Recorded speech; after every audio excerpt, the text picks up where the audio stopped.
Cela m'amène au double impératif du développement des ressources et de l'accès au financement. Du côté des ressources, il n'y a que 7% du potentiel global d'électricité qui a été développé à ce jour. Les projets hydroélectriques sont exigeants financièrement, mais ils demeurent le meilleur choix lorsque ressources et financement sont au rendez-vous. Le nucléaire demeure une option, dans certaines régions du monde, bien évidemment. La décision de certains pays d'abandonner la filière nucléaire après le tragique accident de Fukushima n'est pas sans impact sur les émissions de gaz à effet de serre. Depuis que l'Allemagne a décidé de fermer ses centrales nucléaires, l'équilibre énergétique y est assuré par des centrales au charbon.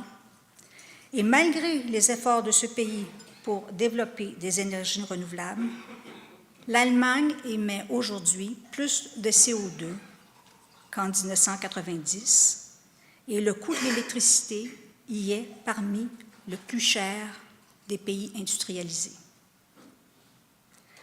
Certains pays n'ont pas le choix. Réduire les émissions de CO2 est devenu un enjeu de santé publique.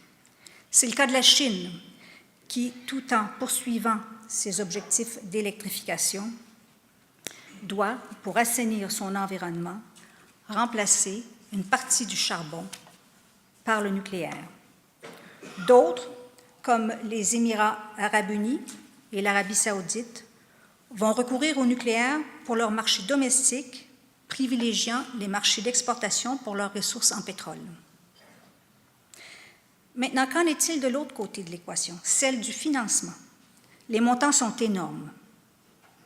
En effet, ce n'est pas moins que 48 billions de dollars qu'il faudrait investir pour répondre à la demande globale en énergie. Cela équivaut à un investissement équivalent à 2 milliards par année d'ici 2035 pour de nouveaux projets d'aménagement et de l'efficacité énergétique. Les capitaux privés sont là, mais gouvernements et organismes de réglementation doivent mettre en place des cadres réglementaires stables, prévisibles et autoriser un taux de rendement qui encourage les investissements.